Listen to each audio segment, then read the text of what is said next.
Assalamualaikum. Dalam video ni saya akan bincangkan example 1. Example 1 adalah satu latihan untuk pelajar-pelajar semua identify force. Nah, identify force adalah perkara yang paling penting sekali dan saya nak semua beri perhatian terhadap steps untuk kita identify forces. Nah, sebenarnya proses untuk identify forces cuma memakan masa 30 saat lebih kurang. Dia tak akan ambil masa yang lama.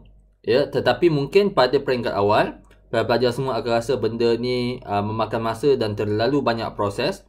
Ini kerana kita baru belajar dan bila kita belajar kita tak cekap lagi. Tapi kalau kita ikut proses ini, dalam setiap kali kita identify forces, nanti makin lama kita akan buat dengan proses ini dengan lebih pantas, lebih tepat dan lebih cepat. Nah, mengapa kita ada proses ini?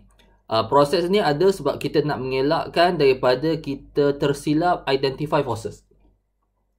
Tersilap dalam arti kata sama ada kita letakkan forces yang tidak wujud dalam gambar ataupun kita terlepas pandang ada satu force ada dalam gambar tu tetapi kita tak identify. Jadi saya ada 5 steps untuk kita identify forces. Dan kita akan pergi step by step untuk setiap gambar. Example 1A until example 1C. Nah, step yang pertama adalah identify the system and the environment. Kadang-kadang dalam mengenal pasti forces, pelajar-pelajar keliru tentang objek apa yang nak dilukis. Objek apa yang kita nak identify force. Jadi, perkara yang penting adalah untuk identify the system. Apa dia system? System adalah objek. Dan juga environment. Persekitaran. Apa dia persekitaran? Selain daripada objek. So, dalam soalan yang pertama, dia kata, a box of mass M move with constant velocity V. So, box ini bergerak dengan constant velocity V. Let's say ke kanan. On a frictionless surface. Frictionless surface menunjukkan tidak ada friction.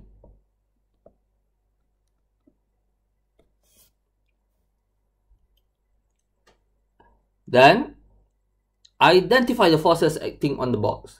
So, sistem kita di dalam kes ini adalah box. Selain daripada box, ia bukan sistem. Ia adalah environment. So, step yang kedua adalah draw a picture of the situation. Dalam banyak soalan, dia dah bagi gambar.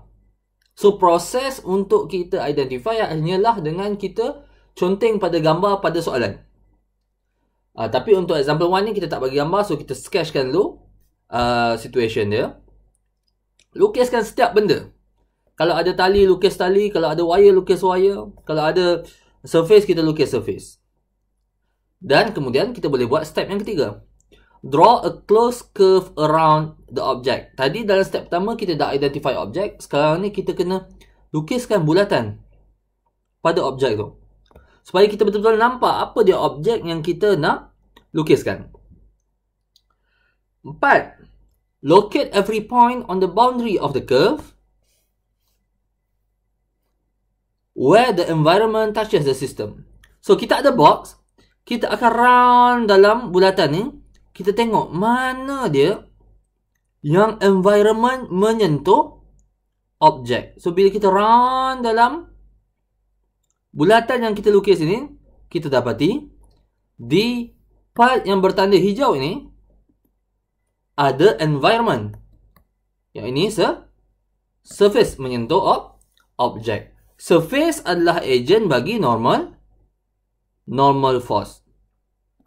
Therefore, kita boleh kata, oh maksudnya ada normal force. Dan dalam video sebelum ni kita kata bahawa normal force is perpendicular to the surface. Okey, ada lagi tak?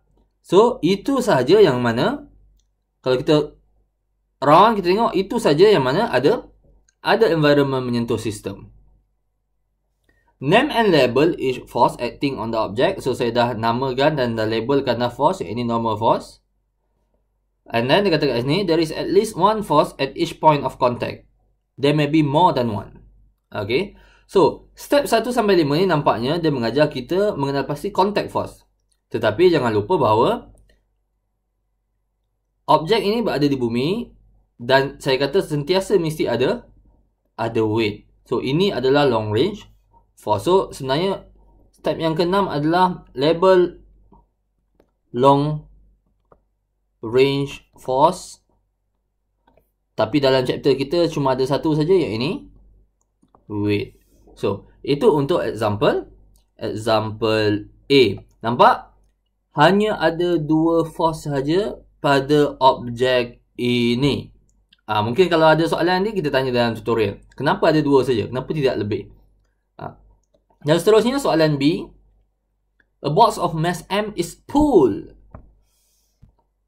along a horizontal surface by force F applied at an angle theta above the horizontal. So, mungkin ada tali lah. Dia tarik, ada external force at an angle theta. Assume that the surface is rough. Menunjukkan ada friction. Identify the forces acting on the box. So, the box is the system. So, we identify the box as a system, and then we draw a closed curve around the system. The next step is to travel around the curve and locate points in which the environment touch the box. Di sini ada beberapa point. Yang pertama sekali, di bahagian yang mana box itu ditarik. A box of mass M is pulled along. So, maksudnya, satu point box tu ditarik. Yang kedua adalah point surface. So, nampaknya di situ ada 2 sahaja point. Tetapi disebabkan ini ada rough surface, maksudnya pada bahagian surface ada satu lagi, ada 2 force. Yang pertama sekali, surface saja mesti ada normal force. Dan disebabkan ini adalah rough surface, maka dia ada friction. Dan box ini bergerak, so dia kinetic friction. So, ada 3 tempat berlaku contact force. Dan tambahan satu lagi, step yang ke-6, mesti ada weight. Okay. So, itu yang kedua. So, step yang mana kita bulatkan dan travel around the circle to identify where the environment touches the system is very important. Kalau kita tak bulatkan, mungkin kita akan terlepas pandang. Tetapi bila kita bulatkan dan kita travel, pusing, tengok satu-satu, ini akan mengurangkan careless mistake kita. Nah, pada soalan C, a box of mass M rests on a rough surface inclined at angle theta to the horizontal. It is connected, so ada angle theta kat sini sebenarnya. It is connected by a lightweight cord, okay, which passes over a massless and frictionless pulley. Now, the pulley is frictionless. Bila pulley frictionless, maksudnya tali ni tension dia sama. To a second box of mass MB, which hangs freely as shown in figure 4.7. The system is at rest. Identify all the forces acting on MA and MB. Now, this surface is rough surface. So, therefore, ada friction. Now, soalan ni sebenarnya tak lengkap. Okay, kerana ada info yang dia tak beritahu. Okay, yang mana sebenarnya, if there is no friction, the object will move, MA will move to the left. If there is no friction, and MB will move downward. If no friction. So, the friction prevent this motion and the system is at rest. Now, case seperti ini boleh berlaku sekiranya MB is equals to MA. Kedua-duanya mass sama ataupun MB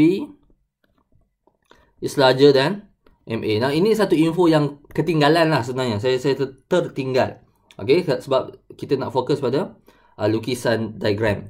So, di sini ada 2 objek. Bila 2 objek, kita kena asingkan gambar. Asingkan proses. Kita identify dulu objek yang pertama, MA. Circle the object and then travel around the curve to identify where the environment touch the object. Dalam kes ini adalah poin yang pertama yang mana ada tali ataupun string menyentuh objek. Kemudian kita ada surface, poin yang kedua. And the surface is rough surface, maksudnya ada dua force dekat sini. Dan itu sahaja.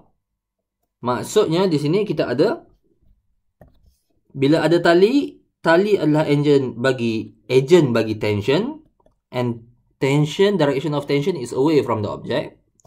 Bila ada surface, this is the surface, mesti ada normal force. And the normal force is perpendicular to the surface. And since this is rough surface, if there is no friction, the object is moving to the left. So the frictional force opposing the impending motion to the right. So maksudnya Fs oppose the motion. Okay, so kita ada tension, normal force, friction, dan kita ada weight. Weight mesti sentiasa downward. So itu ada 4 forces pada objek A. Manakala jika kita tengok pada objek B pula, the only point where the environment touches the system is this point. Yang mana di sini kita ada string. Now, bila ada string is an agent for a force called tension, and tension is drawn away from the object. Dan satu lagi adalah weight. Weight, apa-apa juga keadaan, dia mesti downwards. So, itu sebenarnya step dalam kita identify forces. Dan dalam gambar soalan yang saya akan bagi pelajar-pelajar pada masa akan datang, saya nak pelajar-pelajar semua bulatkan objek dan cuba identify forces secara objektif dengan menggunakan steps yang sudah ada dalam nota kuliah. Nah, dalam soalan-soalan seterusnya kita akan tengok macam mana nak lukis free body diagram, dan salah satu daripada steps untuk kita lukiskan free body diagram adalah dengan identify forces dengan betul. Itu saja untuk video kali ini. Terima kasih.